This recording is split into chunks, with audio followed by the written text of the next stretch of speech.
میرے آقا صلی اللہ تعالی علیہ وسلم ارشاد فرماتے ہیں، اے خدا کے بندے رک جا جب تک کہ جبریل آتے۔ مطلب کیا ہے؟ آقا تو جانتے ہیں، جاننے کے باوجود روکا جا رہا ہے۔ کیوں روکا جا رہا ہے؟ آج رب کے محبوب کی مرضی ہے میں نہ بولوں، میرا رب بولے۔ زور سے کہو سبحان اللہ۔ اللہ اکبر کبیرہ۔ سرکار نے فرمایا کلام اللہ لا منتہا لہ، قرآن پاک ایسی چیز ہے جس کی کوئی انتہا نہیں۔ تو رک جب تک کہ جبریل امین آتے۔ جب جبریل امین علیہ السلام اللہ کے محبوب کی بارگاہ میں حاضر ہو گئے تو اللہ تعالیٰ کے محبوب صلی اللہ علیہ وسلم نے ارشاد فرمایا، اے جبریل ذرا یہ بتا، جس بندے نے اپنے بچے کو قرآن یاد کروایا، قرآن پڑھایا، اس کا اجر کیا ہے؟ جبریل امین علیہ السلام عرض کرتے ہیں لا اعلم حتی اسأل ربی، اے اللہ تعالیٰ کے محبوب صلی اللہ تعالیٰ علیہ وسلم میں نہیں جانتا جب تک کہ اپنے رب سے نہ پوچھ لوں۔ میرے آقا صلی اللہ علیہ وسلم ارشاد فرماتے ہیں جبریل جا ذرا اپنے رب سے پوچھ لے۔ جبریل امین علیہ السلام دوبارہ حاضر خدمت ہوتے ہیں اور عرض کرتے ہیں یا رسول اللہ صلی اللہ تعالیٰ علیہ وسلم ان اللہ یقرؤک السلام، یا رسول اللہ آپ کو اللہ سلام پیش فرماتا ہے، اللہ آپ کو سلام پیش فرماتا ہے۔ اور اللہ تعالیٰ ارشاد فرماتا ہے اے میرے پیارے آقا، اے میرے پیارے حبیب صلی اللہ تعالیٰ علیہ وسلم، جو بندہ اپنی اولاد کو قرآن پڑھائے گا اسے 1000 شہر جنت میں سونے کا عطا کیا جائے گا۔ 1000 شہر سونے کا عطا کیا جائے گا۔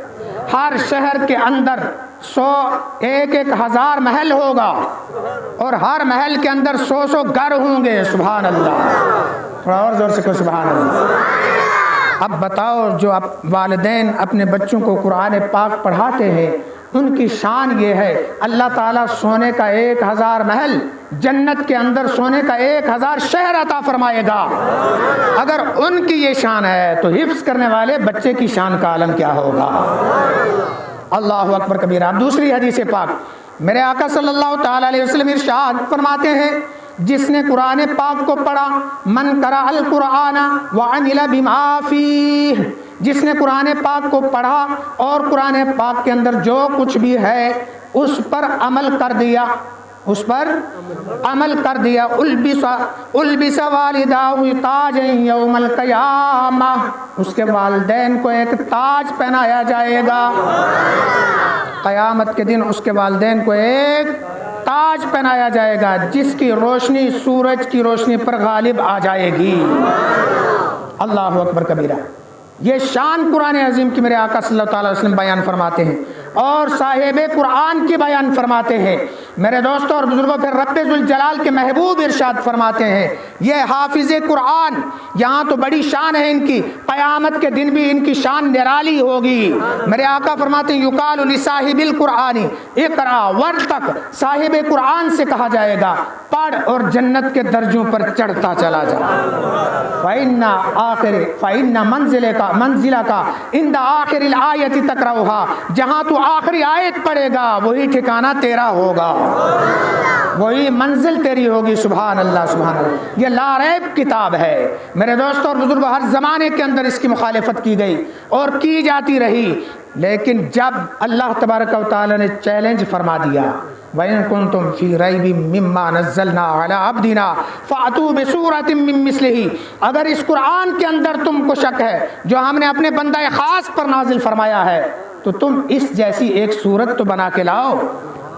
تو زمانہ عرب کے پورے فصحاء بلغاء فصیحان عرب نے جب اس چیلنج کو دیکھا سر دھڑ کی بازی لگا دی، قرآن پاک کا مقابل پیش نہ کر سکے، قرآن پاک کا مقابل پیش نہ کر سکے۔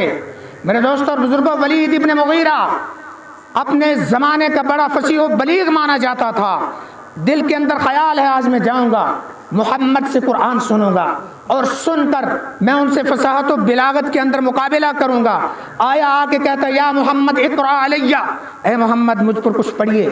اللہ کے محبوب صلی اللہ علیہ وسلم نے قرآن پڑھا، جب قرآن پڑھا تھوڑی دیر سوچتا رہا، سوچ کے کہتا ہے اے محمد ایک بار اور پڑھیے۔ جب اور پڑھا ایک بار سر نیچے کر دیا، کہنے لگا اللہ کی قسم اس کے اندر تو مٹھاس پائی جاتی ہے۔ وہ مخالف قرآن، وہ کافر بھی تعریفیں کرتا ہوا چلا گیا۔ اور میرے دوستوں اور بزرگوں، جس نے کچھ کہنے کی کوشش کی نا، کچھ لکھنے کی کوشش کی قرآن کے مقابلے میں، بڑا فصیح اللسان ہونے کے باوجود جب اس نے کچھ لکھا، اس کا کلام کم عقل بچوں کے کلام سے بھی گیا گزرا ثابت ہوا۔ اللہ اکبر کبیرہ۔ میرے دوستوں اور بزرگوں، ایک بندے نے دعویٰ کیا نبوت کا، مسلمہ کذاب نے دعویٰ نبوت کیا اور خط لکھا سرکار دو عالم صلی اللہ تعالی وسلم کی بارگاہ میں، اور گندا جملہ لکھ کر ابتدا کی خط کی، لکھتا ہے من مسیلمہ رسول اللہ، من مسیلمہ رسول اللہ الی محمد رسول اللہ، مسیلمہ رسول کی طرف سے محمد رسول اللہ کی طرف یہ خط ہے۔ میرے دوستوں اور بزرگوں، جب سرکار کو ملا، سرکار نے پھاڑ کے لکھا من محمد رسول اللہ الی مسیلمہ الکذاب، محمد رسول اللہ کی طرف سے یہ خط مسیلمہ جھوٹے کی طرف ہے۔ میرے دوستوں اور بزرگوں، جب اس نے نبوت کا دعویٰ کیا اور اس کے ماننے والے بھی بنے، ماننے والوں نے قرآن کے مقابل پیش کرنے کے لیے کہا، تو اس نے قرآن میں پڑھا تھا القاریۃ ما القاریہ وما ادراک ما القاریہ، مطلب کیا ہے؟ دل دہلا دینے والی، دل دہلا دینے والی، وما ادراک ما القاریہ، وہ دل دہلانے والی کیا ہے؟ یوم یکون الناس کالفراش المبثوث، وہ دن جب کہ لوگ پتنگوں کی طرح بکھرے ہوئے ہوں گے، پتنگوں کی طرح بکھرے ہوئے ہوں گے۔ رب ذوالجلال اس سورت کے اندر قیامت کے ہولناک مناظر کو بیان فرما رہا ہے، اور شروع فرمایا یہ دل دہلانے والی کیا ہے، لوگوں کو متنبہ کیا جا رہا ہے۔ جناب یہ سورت پڑھی، کہنے لگا میں مقابلہ کروں گا، میں مقابلہ کروں گا، اور مقابلے کے لیے لکھا الفیل ملفیل وما ادراک ملفیل عنقہ کثیر وذنبہ طویل۔ میرے دوست اور بزرگوں، کہتا ہے ہاتھی کیا ہے؟ ہاتھی تم کیا جانو ہاتھی کیا ہے؟ ہاتھی کیا؟ ہاتھی تم کیا جانو ہاتھی کیا ہے؟ اور اللہ کے بندے بچہ جانتا ہے ہاتھی جانور ہے، بات سمجھے ہو نا؟ اب دیکھو فصیح اللسان ہونے کے باوجود ایسا بدحواس ہوا، ایسا مبہوت ہوا کہ وہ سمجھ ہی نہیں سکا کہ یہ جملہ تکراریہ کہاں نازل ہوتا ہے، کہاں لکھا جاتا ہے۔ کہنے لگا ہاتھی کیا ہے؟ تم کیا جانو ہاتھی کیا ہے؟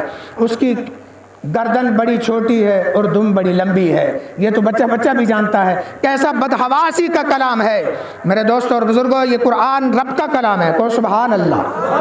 ہر دور کے اندر مقابلہ کرنے والے آئے، تمام نے سر جھکا دیا، لہٰذا یہ کہنا پڑا مٹ گئے مٹتے ہیں مٹ جائیں گے مٹانے والے، مٹ گئے مٹتے ہیں مٹ جائیں گے مٹانے والے، لیکن تا ابد رہیں گے قرآن سنانے والے۔ میرے دوستوں اور بزرگوں، رب ذوالجلال کا احسان ہے کہ رب ذوالجلال نے قرآن عظیم نازل فرمایا، اور نازل فرما کر اس کو ہدایت، اس کے اندر ہدایت کو نازل فرمایا۔ ان ھذا القرآن یہدی للتی ہی اقوم، یہ قرآن ہے جو سیدھی راہ سکھاتی ہے، بالکل سیدھی راہ۔ وَيُبَشِّرُ الْمُؤْمِنِينَ الَّذِينَ يَعْمَلُونَ الصَّالِحَاتِ أَنَّ لَهُمْ أَجْرًا كَبِيرًا۔ میرے دوستوں اور بزرگوں، رب فرماتا ہے یہ قرآن ان لوگوں کو بشارت دیتا ہے جو ایمان لائے اور نیک اعمال کیے، ان لہم اجرا کبیرا، کہ بے شک ان کے لیے بڑا اجر رب نے تیار کر کے رکھا ہے، ان کے لیے بڑا اجر رب نے تیار کر کے رکھا ہے۔ میرے دوستوں اور بزرگوں، قرآن نے قرآن کی عظمت، اللہ نے قرآن میں قرآن کی عظمت کو بیان فرمایا، رب کے محبوب نے بھی قرآن کی عظمت کو بیان فرمایا، اور قرآن کی عظمت بیان فرماتے ہوئے رب ذوالجلال کے محبوب نے قرآن کے آداب بھی سکھائے ہیں، قرآن کے آداب بھی سکھائے ہیں۔ میرے آقا صلی اللہ تعالی وسلم ارشاد فرماتے ہیں، بیہقی شریف کی حدیث پاک ہے، رب کے محبوب صلی اللہ تعالی علیہ وسلم ارشاد فرماتے ہیں، یا اہل القرآن لا تتوسدوا القرآن، اے قرآن والو، اے میری امت جن کو قرآن میرے ذریعے ملا ہے، یاد رکھ لو، لا تتوسدوا القرآن، قرآن کو کبھی تقیہ نہ بنانا، قرآن کو کبھی تقیہ نہ بنانا۔ یا رسول اللہ صلی اللہ تعالی وسلم، اس کا کیا مقصد ہے، کیا مراد ہے اس سے؟ محدثین کرام فرماتے ہیں تقیہ لگانے سے پہلی بات تو یہ ہے کہ قرآن کو کبھی پشت نہ کرنا، قرآن کو پسے پشت نہ ڈالنا، قرآن کی کبھی توہین نہ کرنا، اور سب سے بڑا معنی یہ ہے کہ رب ذوالجلال کے محبوب فرمانا چاہتے ہیں اے صاحب قرآن، اے قرآن والو، یاد رکھو ذرا قرآن سے کبھی غفلت مت کرنا۔ یہ فرمان کس کا ہے؟ رب کے محبوب کا فرمان ہے کہ اے اہل قرآن۔ اہل قرآن کون ہے؟ آقا انعامدار صلی اللہ تعالی وسلم کی ساری امت اہل قرآن ہے، اور رب نے فرمایا اے میرے غلاموں یاد رکھو ذرا قرآن سے غفلت مت کرنا۔ بولو قرآن سے غفلت مت کرنا۔ یہ وہ فرما رہے ہیں جن کو رب نے اپنا حبیب بنایا ہے، جن کی خاطر کائنات عالم کو سجایا ہے، جن کی خاطر ہمیں اور تمہیں پیدا کیا گیا ہے۔ یہ وہ حبیب ہیں جن کی خاطر ہمارے اور تمہاری نجات کا دار و مدار ہے۔ آپ فرماتے ہیں قرآن کو پسے پشت نہ ڈالنا، قرآن سے کبھی غفلت نہ کرنا۔ بولو کس کا فرمان ہے؟ سارے بولو نبی پاک صلی اللہ علیہ وسلم کا فرمان ہے۔ بتاؤ ذرا اپنے گھروں کے اندر توجہ کر کے، یہاں سے بیٹھے بیٹھے عالم تصور میں اپنے گھروں کو دیکھو، کون ہے جو قرآن کا حق ادا کر رہا ہے؟ سرکار فرماتے ہیں اس سے غفلت مت کرو۔ اور وہ کتنے گھر ہیں جن کے اندر قرآن کھل رہا ہے، کتنے لوگ ہیں جو قرآن کو سمجھ کر پڑھ رہے ہیں۔ دوسرا جملہ میرے آقا صلی اللہ علیہ وسلم نے ارشاد فرمایا وَاتْلُوهُ حَقَّ تِلَاوَتِهِ مِنْ آنَاءِ اللَّيْلِ وَالنَّهَارِ۔ او میرے غلاموں، قرآن کو دن اور رات پڑھ کر اس کے پڑھنے کا حق ادا کیا کرو۔ اور زور سے سبحان اللہ۔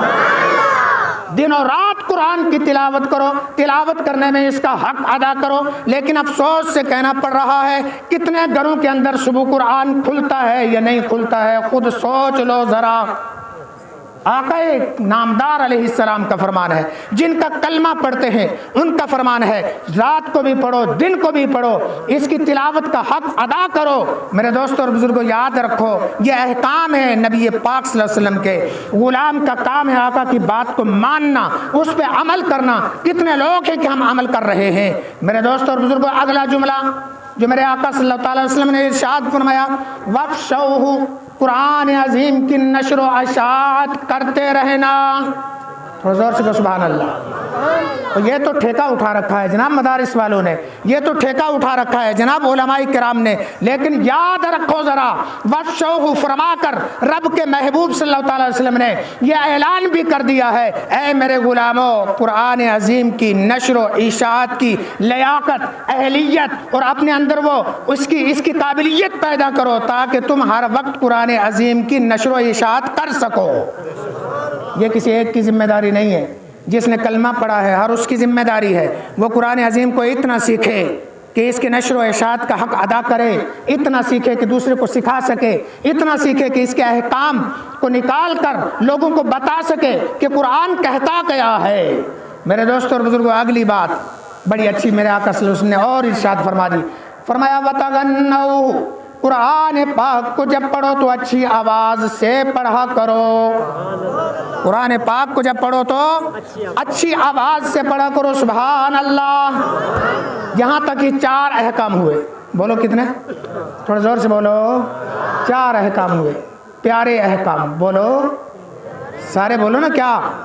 پیارے نبی کے پیارے احکام، پیارے نبی کی پیاری باتیں، پیارے نبی کی شفقت بری باتیں، اور انداز کیا سکھایا جا رہا ہے؟ یہ رب کا کلام ہے۔ کون سبحان اللہ۔ اس سے کبھی غفلت مت کرنا، اس سے کبھی غفلت نہ کرنا، دن اور رات تلاوت کر کے اس کا حق ادا کرنا۔ میرے آقا فرماتے ہیں اس کی نشر و اشاعت کرنا۔ چوتھی بات فرمائی میرے آقا صلی اللہ علیہ وسلم نے اس کو اچھی آواز میں پڑھنا۔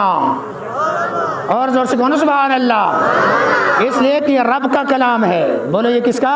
رب کا کلام ہے۔ پھر میرے آقا صلی اللہ تعالی وسلم نے ارشاد فرمایا وَتَدَبَّرُوا مَا فِيهِ، جو رب نے اس میں نازل فرمایا ہے اس میں غور و فکر کرتے رہنا۔ جو کچھ رب نے اس میں نازل فرمایا ہے غور و فکر کرتے رہنا، یعنی اس کا ترجمہ پڑھتے رہنا، اس کی تفسیر جانتے رہنا، اس کے مقاصد جانتے رہنا، اس کے اغراض جانتے رہنا۔ یہ تمام چیزیں جاننے کا مطلب یہ ہے تدبر و غور وہی کر سکتا ہے جو عالم قرآن بنے گا۔ تو ثابت ہوا میرے آقا صلی اللہ علیہ وسلم کے فرمانے کا یہ بھی مطلب ہے اے میرے غلاموں عالم قرآن بن جانا۔ تھوڑے اور زور سے کہو سبحان اللہ۔ اور ذرا سے سبحان اللہ. لعلکم تفلحون. یہ تمام باتیں اس لیے کرنا تاکہ تم فلاح پا جاؤ. تاکہ تم تھوڑا زور سے کہو نا, تاکہ تم فلاح پا جاؤ. میرے دوست اور بزرگوں, اگلا جملہ بڑا پیارا ہے میرے آقا صلی اللہ علیہ وسلم کا. میں آپ سے سوال پوچھنا چاہتا ہوں, انجینئر بندہ کیوں بنتا ہے جی؟ کمانے کے لیے, دنیا کمانے کے لیے. ڈاکٹر کیوں بنتا ہے جی؟ دنیا کمانے کے لیے. بات سمجھے ہو؟ مجسٹریٹ بھی دنیا کمانے کے لیے. کوئی دنیا کا عہدہ ہے, دنیا کمانے کے لیے بنتا ہے بندہ. بات سمجھے ہو نا؟ میں یہ دنیاوی تعلیم کا مخالف نہیں ہوں. الحمدللہ رب ذوالجلال نے مجھے بھی نوازا ہے. یہ دنیا کی تعلیم میرے پاس بھی موجود ہے, تھوڑی سی ڈگریاں میرے پاس بھی ہیں. میں اس کی مخالفت نہیں کرتا ہوں, لیکن مخالفت اس امر کی ہے کہ صرف ڈاکٹر اور انجینئر کیوں بنتے ہو. ادھر ڈاکٹر اور انجینئر بچہ ہو, ادھر حافظ قرآن ہو, تو مزہ تب ہے. تھوڑا زور سے کو سبحان اللہ. جناب اپنی کرسی پہ جائے تو وہاں اپنا کام کرے. سائنس سب کو جوش آ گیا, اللہ قبول فرمائے.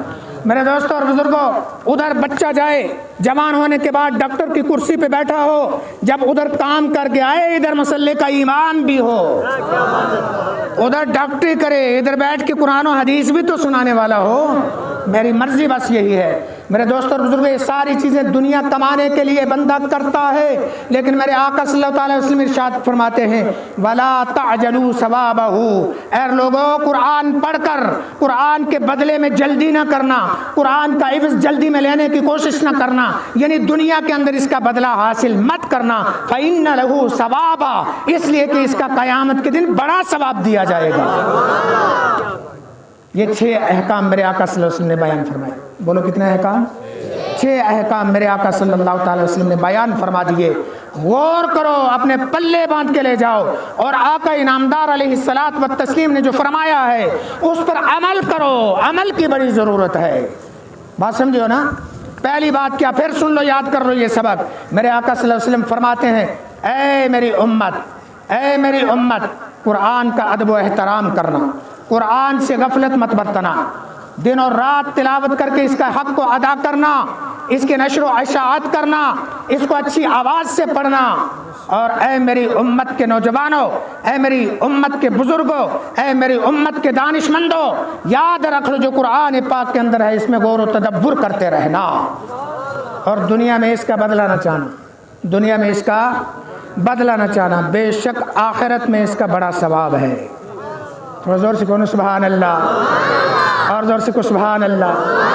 قرآن میں کیا نہیں ہے؟ اللہ اکبر کبیرہ, فیہ تبیانا لکل شیء, اس میں ہر شے کا بیان ہے, اس میں ہر چیز کا بیان ہے. دوسرے مقام پہ فرمایا وَنُنَزِّلُ مِنَ الْقُرْآنِ مَا هُوَ شِفَاءٌ وَرَحْمَةٌ لِّلْمُؤْمِنِينَ. قرآن مومنین کے لیے شفا ہے. حضور سے کہو سبحان اللہ. اور یہ زمانے کی ستم ظریفی ہے, بیمار ہو بندہ تو ڈاکٹروں کے پاس جاتا ہے, بیمار ہو حکیموں کے پاس جاتا ہے. ٹھیک ہے, رب ذوالجلال کی عطا سے یہ سب ہیں, جاؤ, میں نہیں منع کرتا ہوں, مگر یاد رکھو قرآن میں شفا رکھی ہے, قرآن میں شفا رکھی ہے. حضرت علامہ قشیری رحمۃ اللہ تعالی علیہ آپ روایت فرماتے ہیں, توجہ ہے سب کی, علامہ قشیری رحمۃ اللہ تعالی علیہ کا بیٹا بیمار ہو گیا. کیا ہوا؟ بیٹا بیمار ہو گیا. اطباء کو بلایا گیا, علاج کروایا گیا, مگر کوئی علاج کارگر ثابت نہ ہوا, یہاں تک کہ موت سامنے منڈلاتی ہوئی نظر آنے لگی, مرنے کے قریب تھا. حضرت علامہ قشیری رحمۃ اللہ تعالی علیہ ارشاد فرماتے ہیں رات کا وقت تھا. بولو کیا؟ رات کا وقت, اور میں پریشانی کے عالم میں تھا, اور خیال آیا اے قشیری کیا ہو گیا تجھے, آ ذرا تار جوڑ لے مدینے والے کی طرف. اور زور سے کو سبحان اللہ. علامہ قشیری فرماتے ہیں تار مدینے والے سے جڑ گئی, درود و سلام پڑھنا شروع کر دیا, درود و سلام پڑھتا رہا, ادھر درود و سلام پڑھتا رہا, ادھر سے رب کی رحمتوں کا نزول ہوتا رہا.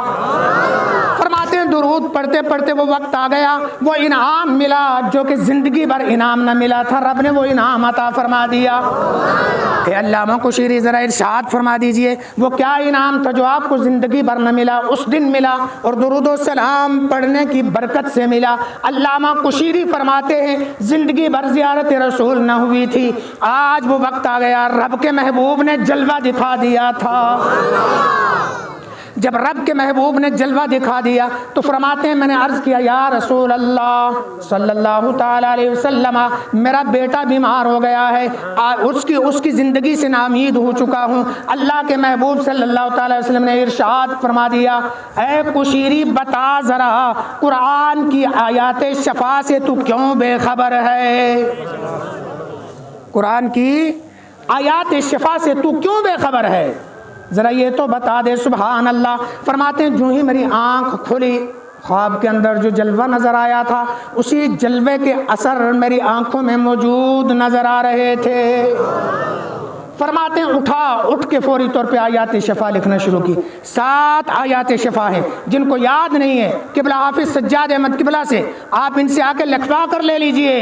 وَنُنَزِّلُ مِنَ الْقُرْآنِ ما هو شفاء ورحمۃ للمؤمنین وَإِذَا مَرِضْتُ فَهُوَ يَشْفِينِ۔ میرے دوستو اور بزرگوں 7 آیتیں علامہ کشیری فرماتے ہیں میں نے وہ آیتیں لکھی، لکھنے کے بعد پانی میں ڈالا، پانی میں گھول کر اپنے بیٹے کو پلایا، بس پلانا تھا کہ میرے بیٹے کو رب ذوالجلال نے شفا عطا فرما دی۔